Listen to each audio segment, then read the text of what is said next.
Rice लोगों ने भारत देच अपने घर दे गुरु ग्रंथ साहब का प्रकाश रखे है।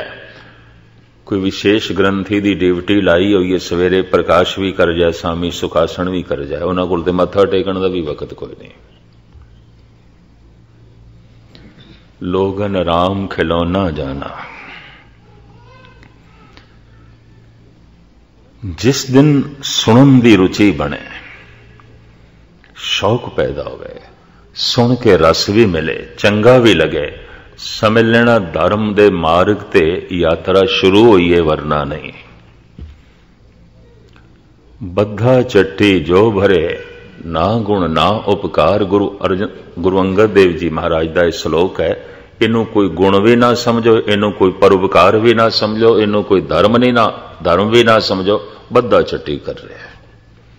कास जिवें कटनी, चलो छेती छेती जपजी साहब पढ़ लो।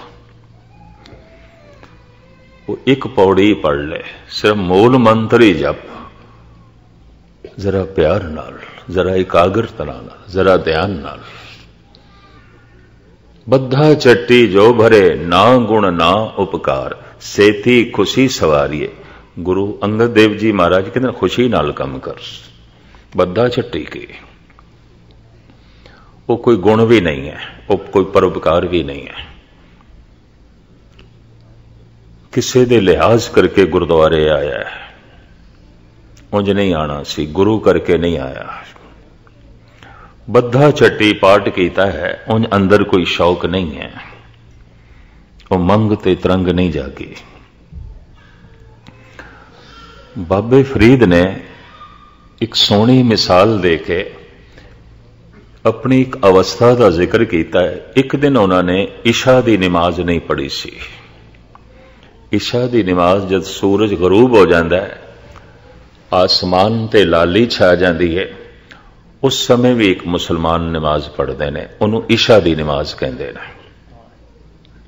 नमाज इशा वो नहीं पढ़ी सी। कुछ शरीर उस दिन साथ नहीं दे रहा सी, कुछ अंदर कई दफा मन अड़ी कर जाता है। चंगे चंगे साधु संत फकीरां दा भी ये भी महर्ज करते हैं, नहीं पढ़ी। रोज रोज नितनेम करने वाले भी कई दफा सोचते हैं चलो अज ना ही सही। रोज रोज अमृत वेले उठन वाले भी कई दफा फैसला कर लेंगे चलो अज ना ही सही। ये जो मैं थानू सुना रहा, ये बहुतियां दी जिंदगी की घटना है। चलो रोज ते उठते हैं, अज ना ही सही। रोज ते जपते हैं, अज ना ही सही। रोज ते पाठ करते हैं, अज ना ही सही। बाबा फरीद कहते ने इस तरह ही मन ने आख्या, रोज ते इशा की नमाज पढ़ते हैं, अज ना ही सही। की फर्क पैंदा है? नहीं पढ़ी, इशा लंघ गई।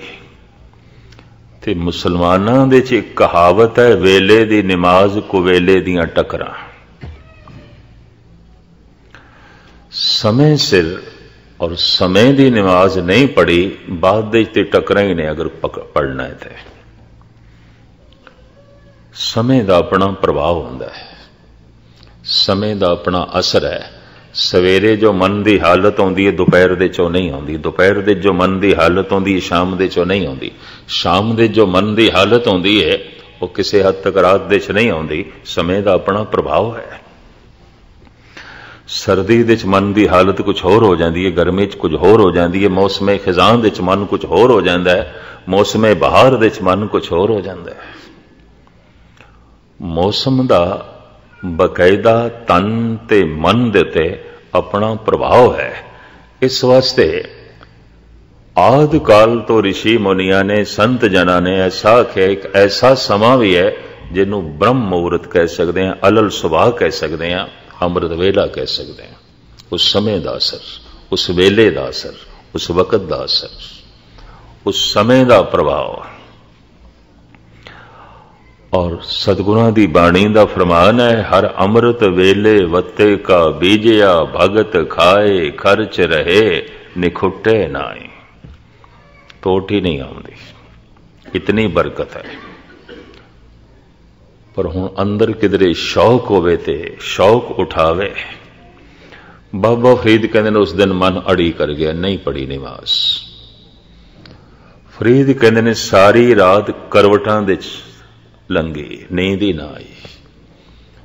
पछतावा ही दिल दिमाग ते असवार होया। इशा दी नमाज नहीं पढ़ी, पछतावा। इसनूं आप एक बड़े सोहने श्लोक दे वर्णन करदे ने, फरीदा अज न सुती कंत स्यों, अंग मुड़े मुड़ जाए। अज खुदा दा वसल नसीब नहीं सी, अज नमाज तो टुटे, अंग मुड़े मुड़ जाए। सारी रात करवटां च लंघी, शरीर दा अंग अंग दुख रहा है, वो नींदरा रह गया, पछताव्या, बोझ बन के रहा। जाए पुछो डोहागणी तुम क्यों रहन बिहाए। डोहागणी जिन्हां कदी वसल नसीब ही नहीं होया, कदी नमाज पढ़ी नहीं, पता नहीं किवें रात कटदे। बाबा फरीद पता नहीं किवें जिंदगी व्यतीत करते हैं। फरीद हैरान ने किवें जिंदगी लंघा छड्डदे ने। जद कदी किसी नूं अभ्यास दी थोड़ी झलक मिलती है, उहदे अंदर एक तरस भी पैदा हो जाता है, पता नहीं ये सिख नितनेम तो बिना किवें दिन कट लैंदा है, ये जप तो बिना दिन किवें गुजार लैंदा है, ये गुरबाणी दे पाठ तो बिना समा किवें कट लैंदा है। उसके अंदर दया भी पैदा होती है, हैरानगी भी पैदा होती है। लेकिन ऐसी अवस्था चंगे तो चंगे अभ्यासियां दी भी बनती है, कदी मन अड़ी कर जाता है। यह भी मैं अर्ज करते हैं। हुणे ही मैनू चाकर साहब एक गाथा सुना रहे सन कमरे विच। बाबा सुंदर सिंह अली बेग दीयां गल्लां चलियां। एक ब्रह्म ज्ञानी आत्मा जो देश की वंड तो पहले शरीर छोड़ गए सन, और वाकई भेजी हुई आत्मा जिस महल्ले चो लंघ जान मुसलमान भी सजदा करते सन, झुक जाते सन। और हर मुसलमान कहता सी जिंदगी च एक पीर देखे, जिंदगी च एक वली देखे। बेदी खानदान चों सन, अठे पैर भजन दा रूप। भजन किसनू कहते ने? बाबा सुंदर सिंह नू वेख लईए। बंदगी किसनू कहते ने? उन्हां दी तर्जे जिंदगी। ते चाकर साहब अज मैनू दस रहे सन, सुलझे विद्वान ने, जाप साहब बकायदा इन्होंने टीका ते व्याख्या बड़ी सुंदर लिखी है। गुरुद्वारा श्रोमणी गुरुद्वारा प्रबंधक कमेटी ने छापी है। मुख्तसर मैं अर्ज करा, ये किधरे उन्हां कोल रहे ने, मैं तो किधरे इन्हों एक सुनी सुनाई गाथा सुना बैठा। बुजुर्गों कोल जिहड़े अजे भी जिंदा ने।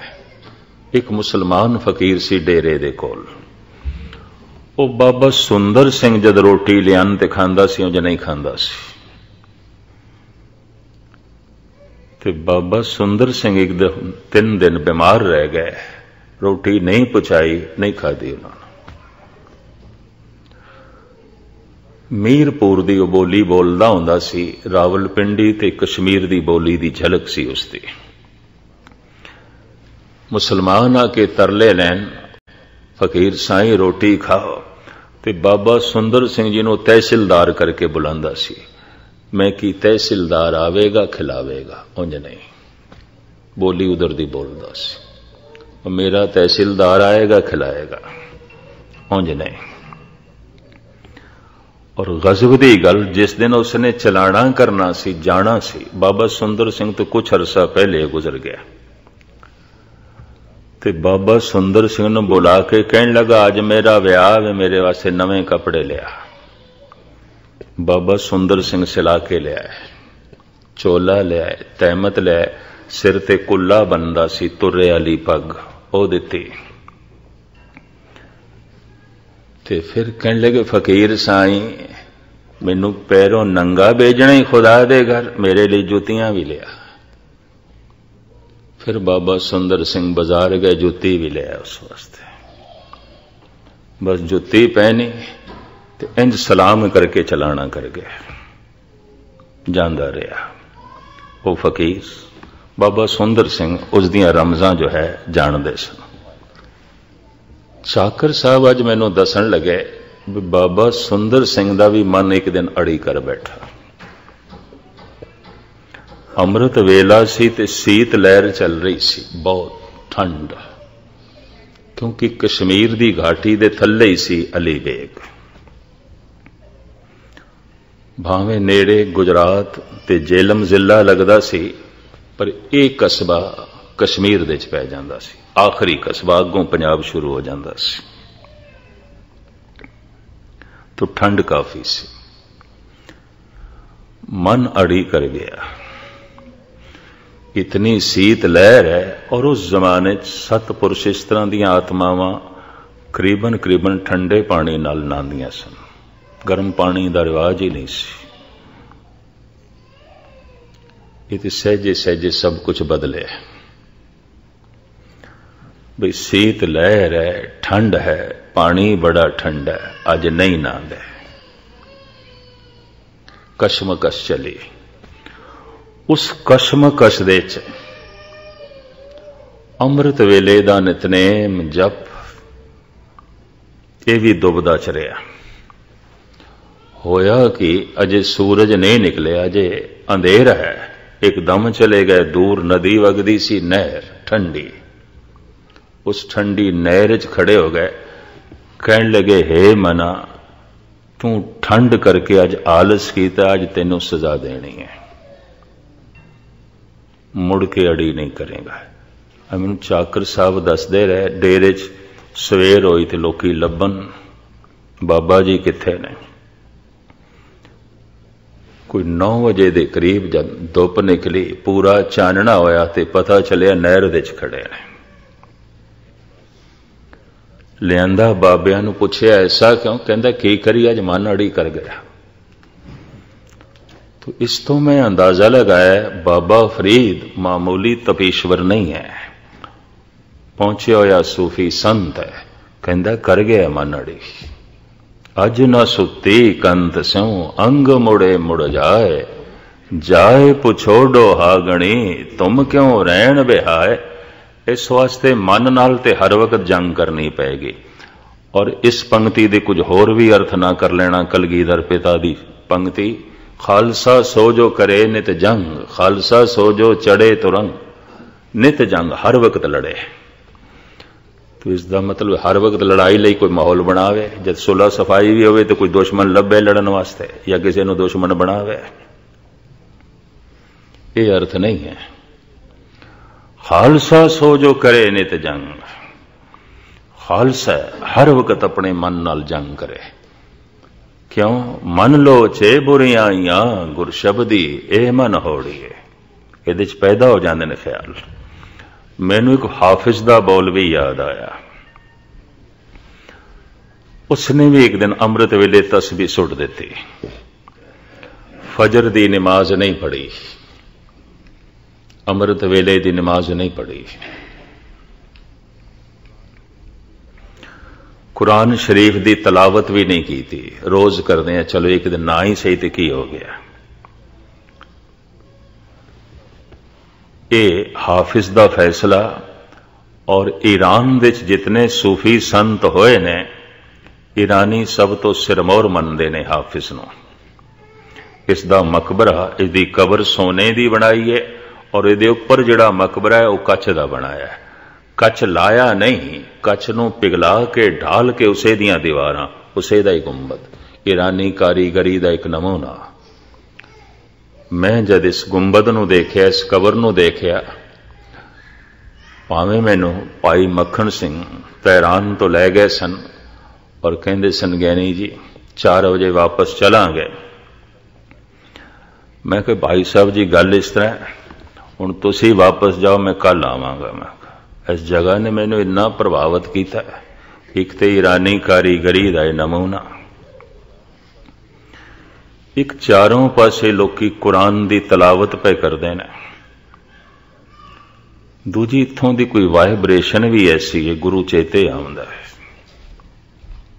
मैं कहा अज मैं इत्थे रहांगा। इतना खूबसूरत उन्होंने मकबरा बनाया है, लेकिन मैं उसका कलाम पढ़ के हैरान होया, ओदा मन भी अड़ी कर गया। और पता की कहंदा है, मरादर मंजिले जाना चे अमनो ऐश चों हरदम। ऐ खुदा, सुनिया सी जो तेरे रस्ते ते चल रहे ने, बड़ा सुकून है, बड़ा आनंद है, बड़ा रस है। साडी झोली दे ते सिवाए चिंता, दुख, कलेश, तनाव तो होर कुछ नहीं। हाफिज सुने तू आनंद है, सुने तू महारस है, सुने तू नूर ही नूर है, पर साडी दुनिया दे ते सिवाए अंधेरे तो होर कुछ भी नहीं है। होवेगा तू नूर। तस्बीह परों रख दी, मन बागी हो गया। कुरान की तलावत भी नहीं की थी, पाठ भी नहीं किया, वजू भी नहीं किया। वजू इन्हां दा 5 इशनाना हुंदा है, नहीं किया। और गजब की गल गल छुपाई भी नहीं, सामने प्रगट भी कर दी। मरा दर मंजिले जाना चे अमनो ऐश चों हरदम। कोई ऐश नहीं, कोई सुकून नहीं, कोई सुख नहीं।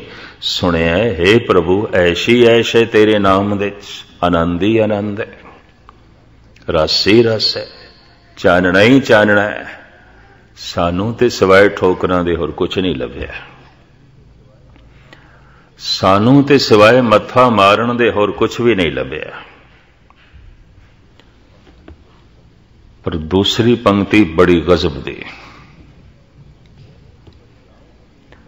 जरस फरियाद में दारद के बरबंदेद महमलहा।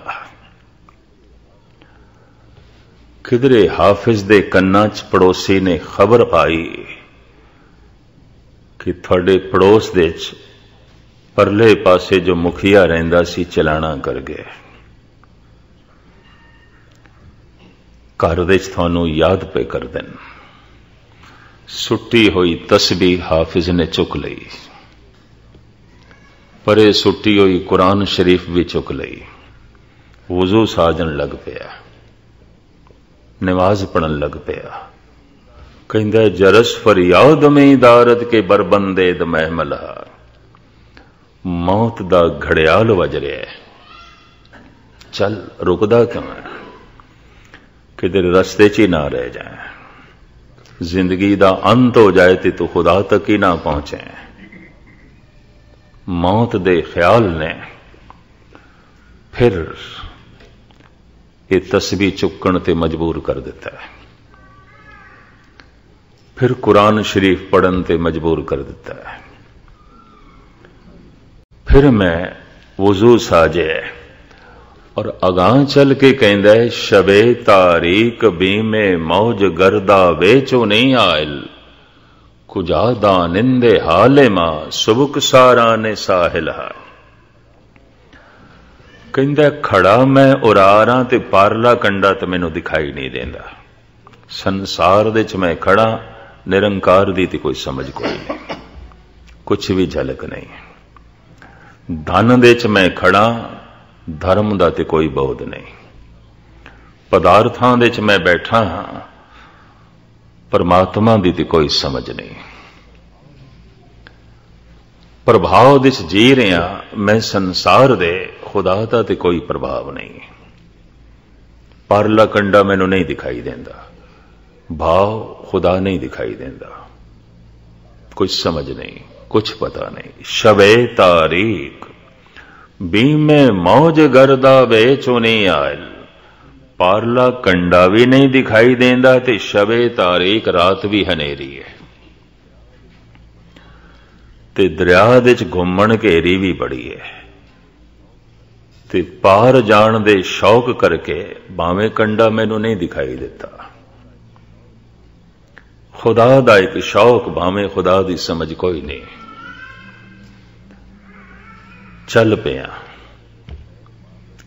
और दरिया दे च पैर पा बैठा, घुमण घेरे च फस गया। आप दी ज्ञात लई अर्ज करा, मनुख दे अंदर एक कोई बुरा विचार आ जाए ना अंदर, वो अंदर घुमण घेरी बना देंदा है और उसे तरह का विचार बार बार आवेगा, बार बार उसे तरह का आवेगा। थोड़ी जिहा भी तब्दीली नहीं होगी, उसकी थोड़ा जिहा भी परिवर्तन नहीं होगा। वो अपनी रेखा बना जाता है, वो अपना घेरा बना जाता है। जरूर सोचना, अंदर झात मारना, गुस्ताखी माफ। एक बुरा विचार आ जाए, जिस ढंग का आया है पहली दफा, हुण जो पहली दफा आया है बार बार आएगा, क्योंकि घेरा बन गया है। उन्हें अपना दायरा बना लिया है, उसने अपनी जगह बना ली है। हुण बार बार आएगा और उसे तरह ही आएगा, बिना तब्दीली तो आएगा। जो थोड़े बहुत कदी अंतर्मुखी होंदे होवन, सिर्फ गुरुद्वारा मनोरंजन ही नहीं, समा पास करने का ढंग नहीं, कदी कदी जो जात मारदे उन्होंने रोंदे ने ऐसे पुरुष। एक बुरा विचार आया है, दायरा बन जाता है, घेरा बन जाता है और मुड़ मुड़ के वो विचार उसे दायरे च घूमता है। दिन दे कई कई दफा आवेगा, शायद रात को सुपनिया च भी आवे। ये फकीर कहता है, पारला कंडा दिखाई नहीं देंदा, घूमण घेरे च मैं फसिया ते दूसरा नाल भी मेरे कोई नहीं। जिहो जिहां दी बंदगी मैं कर रहा, मेरा कोई साथी भी नहीं है। कर्मकांडी लोग लभदे ने, किसी दी कोई कामना, किसी दी कोई कामना, किसी दी कोई इच्छा, किसी दी कोई इच्छा। इस तरह दे खुदा दे मार्ग दे चलदे हुए लोग दिखाई देंदे ने। मैनू तो कोई साथी भी नहीं दिखाई देंदा जिस दे अंदर सिर्फ खुदा दी इच्छा होवे और कुछ भी नहीं। खुदा ही चाहिए, खुदा दी तलब होवे। इस तरह दे तो कोई दिखाई भी नहीं देंदे। मैनू साथी भी नहीं लभ्या, कहंदा कल्ला, नाल कोई साथी भी नहीं है। पारला कंडा भी नहीं दिखाई देंदा और गजब दी गले रात भी अनेरी है, भाव मैनू कुछ असलियत दा भी ज्ञान नहीं। इन्ना वड्डा फकीर कहंदा मैनू कुछ भी समझ नहीं। चल पिया खुदा दे मार्ग ते, खुदा दा कुछ भी पता नहीं, पारला कंडा नहीं दिखाई देंदा। संसार दी तलब छड़ दिती है, निरंकार दी समझ कोई नहीं। पदार्थां दी पकड़ छड़ दिती है, परमात्मा दी कोई समझ नहीं। सानू बड़ा निर्माण शब्द दिता सी सतगुरां ने, सिख तू सीखना है और मरदे दम तक तू सीखण दी भावना पैदा कर। ये फूके हुए हंकारे लोग कई दफा ख्याल आंदा है, ये ते पता नहीं जिंदगी एवं ही अजाई गवा छड्डणगे। जगत दे जिस ढंग नाल आम दुनिया जी रही है, सिख उस ढंग नाल नहीं जीवना चाहिए। सिख शब्द बड़ा निर्माण, मैं सीखना चाहना कुछ, मैं कुछ नहीं जानता। बड़ा निर्माण शब्द दिता। मुसलमान शब्द बड़ा एक तरीके नाल महानता रखता है, अपने वडियाई रखता है। सिख शब्द की की वडियाई, मैं सीखना चाहता, मैं कुछ नहीं जानता। मनुख हंकार की करेगा इस अवस्था ते? किस तरह मान करेगा, किस तरह हंकार करेगा? इस शब्द ही बड़ा निर्माण है। ये फकीर कहता है मैनू कुछ समझ नहीं। सारा ईरान पूजदा है, कहता मैनू कुछ खुदा दी समझ नहीं। पारला कंडा दिखाई नहीं देंदा, उरारला मैं छड़ बैठा। संसार दी पकड़ छड़ बैठा, निरंकार दी कोई समझ नहीं। उरारला कंडा तो मैं दरिया दा छड़ बैठा, क्योंकि दरिया दे च मैं पैर पा बैठा। सिर्फ पैर ही नहीं पा बैठा, घुमण घेरे च भी फस गया। इक्को ही तरह दे बुरे विचार बार बार आउंदे और पता नहीं तुसी की समझोगे।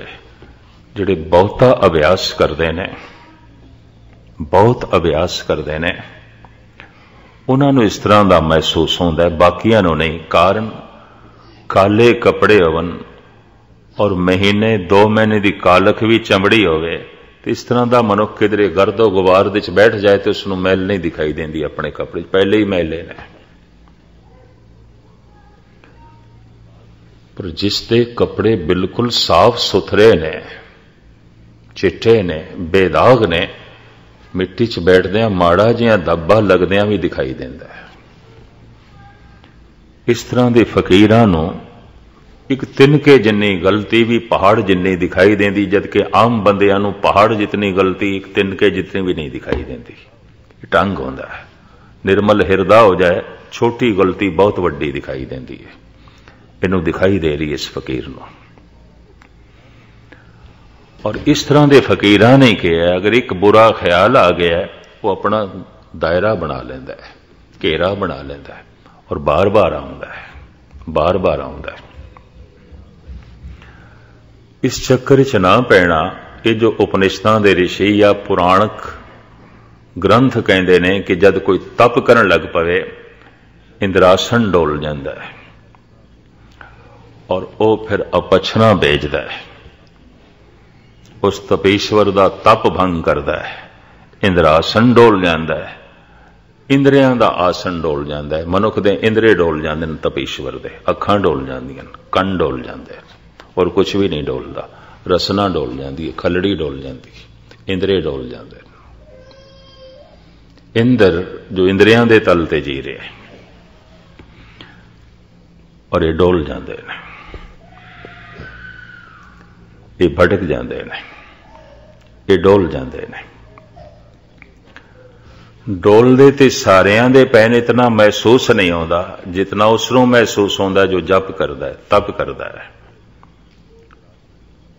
इंद्रे डोल जाते हैं, इंद्रासन डोल जाते हैं।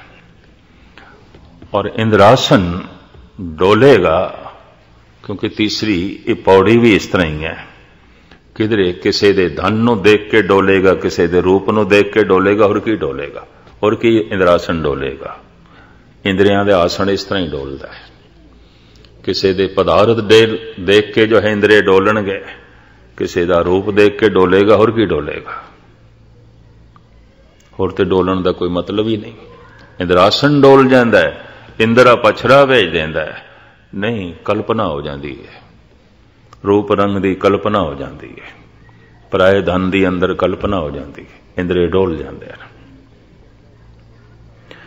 ये फकीर कहता शबे तारीक बीमे मौज गर्दा बेचो नहीं आयल, कुजादा निंदे हाले मां सुबुक साराने साहिला।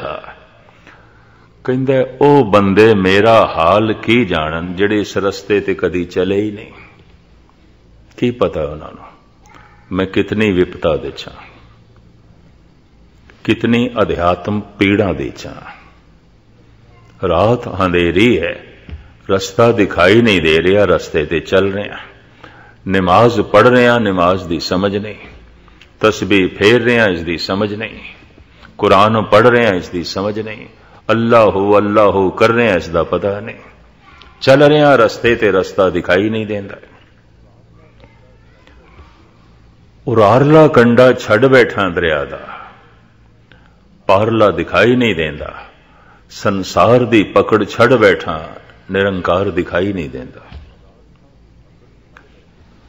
पदार्थां दी पकड़ छड़ बैठा, परमात्मा दा कुछ पता कोई नहीं। आम अभ्यासियां दी जिंदगी दा जो खाका खिंचिया इस फकीर ने बड़ा काबिले दीद है। शबे तारीक बीमे मौज गर्दा बेचो नहीं आयल, कुजादा निंदे हाले मां सुबुक साराने साहिला। प्रिंसिपल गंगा सिंह ने हाफिज दी इस नज़म दा पंजाबी अनुवाद कीता सी और प्रिंसिपल गंगा सिंह बड़ा मुतासिर सी इस गजल तो। समा होने लगा मैं आप जी दे सामने रखा इस गजल दे मुकाबले ते फिर नंद लाल ने भी गजल उच्चारण की है इस फकीर नूं समझांदे आया। यह भी अर्ज करते हैं। दोहां नज़मां दी शैली शब्दावली एक है। अगर तुहाडे विच कोई थोड़ा जिहा शायरी दी मस रखदा होवे, कविता दी मस, फौरन समझ आ जाएगी। शैली भी एक है, शब्दावली भी एक है, काफिया भी एक है, रदीफ भी एक है। गंगा सिंह ने इसका जो अनुवाद किया आखिरी पंक्तियां तो मैं थोड़े सामने रखा। रात हनेरी घुमण घेरी पानी ठाठा मारे, ओ की जानन हाल असाडा जो रहंदे नदी किनारे। पैर ही नहीं पाया कदी। हुण मैं एक एक पंक्ति इस फकीर दी सुणांदा जावांगा, एक एक पंक्ति नंद लाल दी, और कई दफा हैरान होवोगे इहदे च हाफिज किहड़ा है, इहदे च नंद लाल कौन है। मैं एक एक पंक्ति थोड़े सामने, एक पंक्ति दीवाने हाफिज दी, एक पंक्ति दीवाने गोया दी। दीवाने गोया भाई नंद लाल, दीवाने हाफिज, इहदी पहली पंक्ति मरादर मंजले जाना चे अमनो ऐश चूं हरदम। दीवाने गोया भाई साहब भाई नंद लाल, मरादर मंजिले जाना हमा ऐशो हमा शादी। भाई साहब भाई नंद लाल, हाफिज किहड़े रस्ते ते तू चल पे है। रोज दियां बेचैनियां परेशानियां असी जिस रस्ते ते चले हैं, रोज दा ही आनंद खेड़ा खुशी। मरादर मंजिले जाना हमा ऐशो हमा शादी। दूसरी पंक्ति हाफिज दी, जरस फरियाद में दारद के बरबंदेद महमलहा। मौत दा घड़ियाल वज पैंदा है, सुट्टी हुई तस्बीह फिर चुक लेना, एक पासे रखी हुई कुरान शरीफ फिर चुक लेना। फिर मैं वुजू करदा, नमाज पढ़न दी कोशिश करदा, मौत दा घड़ियाल वज पे। जरस फरियाद में दारद के बरबंदेद महमलहा। दीवाने गोया भाई नंद लाल, जरस बेहूदा में नालद कुजा बंदे महमलहा। भाई साहब भाई नंद लाल, ये मौत दा घड़ियाल इवें बेहूदा पिया बोलदा है। असी ते अपना समान कदी खिलेरिया ही नहीं, बन के ही रखिया, साडी नित चलने दी तैयारी, आपां ते तैयार बैठे हैं, एवें फिजूल पिया वजदा है। आपां ते तैयार बैठे हैं, ये मौत भावें कल आउंदी अज आवे। भाई साहब भाई नंद लाल, जरस बेहूदा में नालद कुजा बंदे महमलहा। इस तरह की गल वो कह सकता जो जीवदियां जी पार हो गया, पारले कंडे थे, जीवन मुक्त हो गया। प्रभ की आ गया आत्म हितावे, जीवन मुक्त सो कहावे। तीसरी पंक्ति हाफिज दी, शबे तारीक बीमे मौज गर्दा बेचुनी आयल। हनेरी रात है, दरिया दे च गर्दाब है, घुमन घेरी है, पारला कंडा दिखाई नहीं देंदा, नाल मेरे कोई है नहीं। ओ बंदे मेरा हाल की जानन, जो कदी इस रस्ते ते चले ही नहीं। हाफिज, दो पंक्तियां सुनना हाफिज दियां, क्योंकि समा होने लगे तो दो पंक्तियां दीवाने गोया नंद लाल। शबे तारीक बीमे मौज गर्दा बेचुनी आयल। कुदा कुजादा नंदे हाले मां सुबुक साराने साहिल हा। नंदलाल कहंदे खुदा हाजर बवदायम बबी दीदारे पाकशरा। न गर्दा बो दरो आयल, न दरिया ओ न साहिल हा। रात हनेरी है, नहीं चानना ही चानना है। तेरे नाल कोई नहीं, मेरे नाल मेरा मुर्शद है। गुरु मेरे संग सदा है नाल है, शब्द गुरु मेरे नाल है। पारला कंडा तेनों दिखाई नहीं देंदा ते तू गर्दाब दे च फसे है, घुमन घेरी च नहीं। खुदा हाजर बवदायम बबी दीदारे पाकशरा। वो पाक दीदार मेरियां अखां कर रही हैं, पारले कंडे ते पहुंच गया। न गर्दा वो दरो आयल, न दरिया ओ न साहिल। न दरिया दियां छल्लां ने, न घुमन घेरियां ने, पारले कंडे दा आनंद ही आनंद है। एक ने रस्ते दियां औकड़ां दा जिक्र कीता है, एक ने मिलाप दे आनंद दा जिक्र कीता है, एक ने रस्ते दे उतार चढ़ाव दा जिक्र किया है, एक ने मंजिल दी ठहराव दा जिक्र किया है। काफिया रदीफ इको है, शैली शब्दावली इको है। ये तो मैं किणका मात्र थोड़े सामने रखे है। जितने सूफी ईरानी फकीर होए ने सारियां दी नज़मां दे सामने नंद लाल ने अपनी बाणी उचारण की है। गुरु गोबिंद सिंह ने एवें सीने नाल नहीं लाया सी नंद लाल नूं।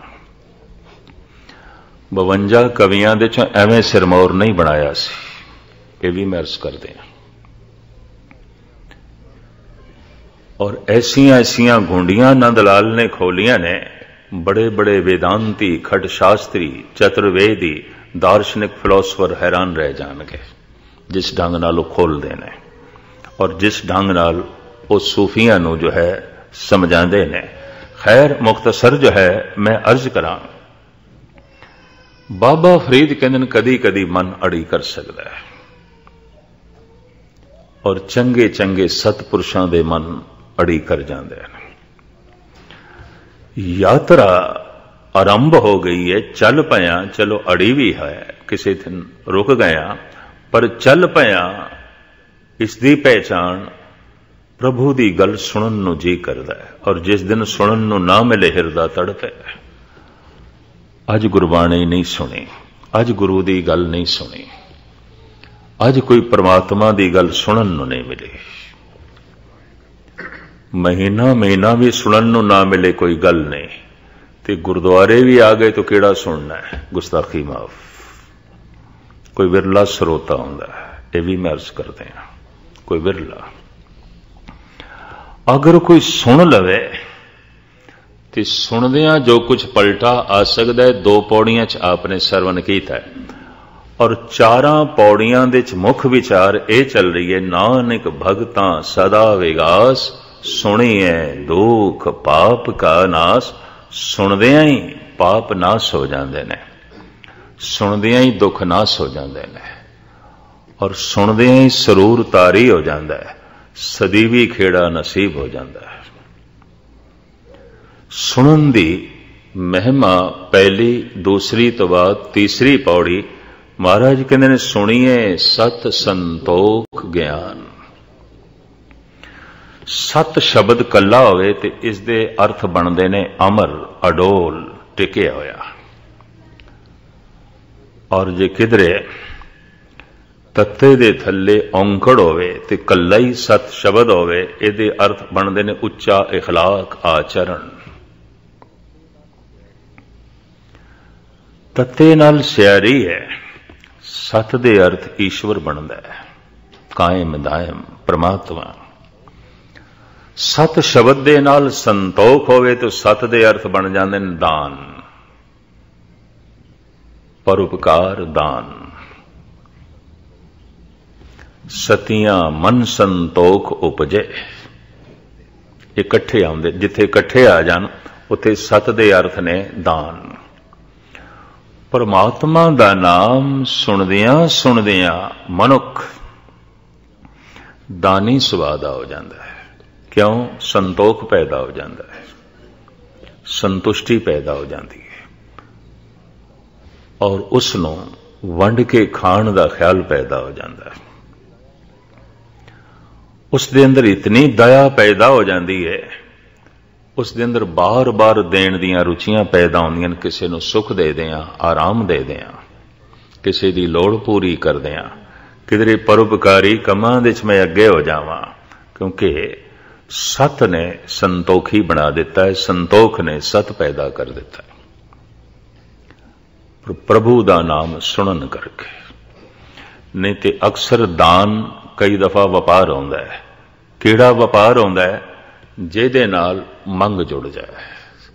ये भी मैं अर्ज करते हैं, कोट मदे को बिरला सेवक और सगले व्यवहारी।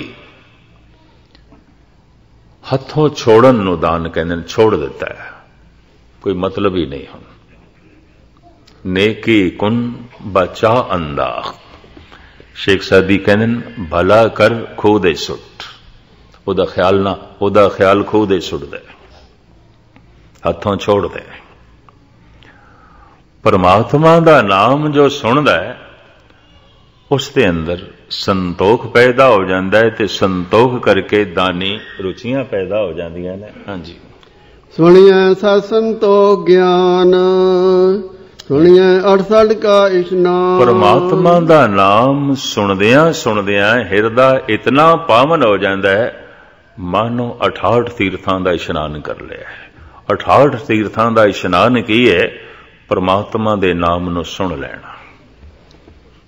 ਇਹਦੇ ਸੁਣਨ ਦੇ ਨਾਲ ਹੀ ਇਤਨੀ ਪਵਿੱਤਰਤਾ ਆ ਜਾਂਦੀ ਹੈ ਮਾਨੋ 68 ਤੀਰਥ ਤੁਛ ਨੇ, ਜਨ ਕੇ ਚਰਨ ਤੀਰਥ ਕੋਟ ਗੰਗਾ। ਪਰਮਾਤਮਾ ਦਾ ਨਾਮ ਜੋ ਸੁਣ ਕੇ ਹਿਰਦਾ ਆਪਣਾ ਪਵਿੱਤਰ ਕਰ ਬੈਠਾ ਹੈ, ਉਹਦੇ ਚਰਨਾਂ ਦੀ ਖਾਕ ਤੋਂ ਕਰੋੜਾਂ ਗੰਗਾ ਕੁਰਬਾਨ ਕੀਤੀਆਂ ਜਾ ਸਕਦੀਆਂ। ਜਨ ਕੇ ਚਰਨ ਤੀਰਥ ਕੋਟ ਗੰਗਾ। ਤਾਂ ਸਾਹਿਬ ਕਹਿੰਦੇ ਨੇ ਮਾਨੋ 68 ਤੀਰਥਾਂ ਦਾ ਇਸ਼ਨਾਨ ਹੋ ਗਿਆ। ਹਾਂਜੀ, ਸੁਣਿਆ ਪੜ ਪੜ ਪਾਵੇ ਮਾਣ। ਬਹੁਤ ਵੱਡੀਆਂ ਡਿਗਰੀਆਂ ਪੜਾਈ ਦੀਆਂ ਹਾਸਲ ਕਰਕੇ ਜੋ ਮਨੁੱਖ ਮਾਣ ਪ੍ਰਾਪਤ ਕਰਦਾ ਹੈ, ਮਹਾਰਾਜ ਕਹਿੰਦੇ ਨੇ ਉਸ ਤੋਂ ਕਈ ਗੁਣਾ ਜ਼ਿਆਦਾ ਮਾਣ ਪ੍ਰਾਪਤ ਹੋ ਜਾਂਦਾ ਹੈ ਪਰਮਾਤਮਾ ਦਾ ਨਾਮ ਸੁਣਨ ਨਾਲ। ਸੁਣਿਆ ਲਾਗੇ ਸਹਿਜ ਧਿਆਨ। ਔਰ ਸੁਣਦਿਆਂ ਸੁਣਦਿਆਂ ਸਹਿਜ ਅਵਸਥਾ ਬਣ ਜਾਂਦੀ ਹੈ, ਅਡੋਲ ਅਵਸਥਾ ਬਣ ਜਾਂਦੀ ਹੈ ਔਰ ਧਿਆਨ ਅੱਠੇ ਪੈਰ ਪ੍ਰਭੂ ਦੇ ਜੁੜ ਜਾਂਦਾ। ਹਾਂਜੀ, ਨਾਨਕ ਭਗਤਾਂ ਸਦਾ ਵਿਗਾਸ। ਸੁਣਨ ਵਾਲੇ ਭਗਤਾਂ ਦੇ ਅੰਦਰ ਸਦੀਵੀ ਖੇੜਾ ਬਣਿਆ ਰਹਿੰਦਾ, ਸਦੀਵੀ ਆਨੰਦ ਬਣਿਆ ਰਹਿੰਦਾ, ਕਿਉਂਕਿ ਉਹਨਾਂ ਦੇ ਸੁਣ ਸੁਣ ਕੇ ਪਾਪ ਨਾਸ਼ ਹੋ ਜਾਂਦੇ ਨੇ, ਦੁੱਖ ਨਾਸ਼ ਹੋ ਜਾਂਦੇ ਨੇ। ਦੁੱਖ ਪਾਪ ਕਾ ਨਾਸ਼। ਅਗਲੀ ਪੌੜੀ ਦੀ ਵਿਚਾਰ ਕੱਲ, ਕਿਉਂਕਿ ਆਪ ਦਾ ਸਮਾਂ ਬਹੁਤਾ ਜੋ ਹੈ ਨਾ ਲਈਏ। ਇਹ 4 ਪੌੜੀਆਂ ਸੁਣੀਏ ਦੀਆਂ ਨੇ, 4 ਮਨੀਏ ਦੀਆਂ ਨੇ, 4 ਅੱਗੋਂ ਨੇ ਕੁਦਰਤ ਕੌਣ ਕਹਾ ਵਿਚਾਰ, ਵਾਰਿਆ ਨਾ ਜਾਵਾਂ ਏਕ ਵਾਰ। ਗੁਰਮਤਿ ਦੇ ਵਿਦਵਾਨ ਆਦਿ ਕਾਲ ਤੋਂ ਐਸਾ ਕਹਿੰਦੇ ਆਏ ਨੇ, ਜਿਹਨੂੰ ਜਪਜੀ ਸਾਹਿਬ ਦੀ ਸਮਝ ਪੈ ਗਈ ਉਹਨੂੰ ਮਾਨੋ ਦੁਨੀਆ ਦੇ ਸਾਰੇ ਧਰਮ ਗ੍ਰੰਥਾਂ ਦੀ ਸਮਝ ਪੈ ਗਈ।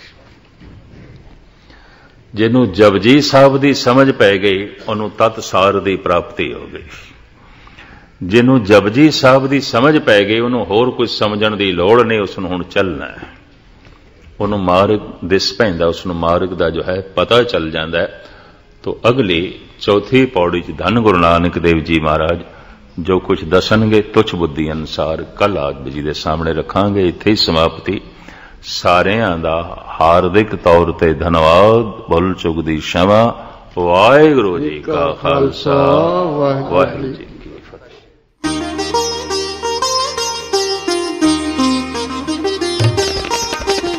ਗਿਆਨ ਦਾ ਸਾਗਰ, ਗਿਆਨ ਦਾ ਸਾਗਰ, ਗਿਆਨ ਦਾ ਸਾਗਰ, ਗਿਆਨ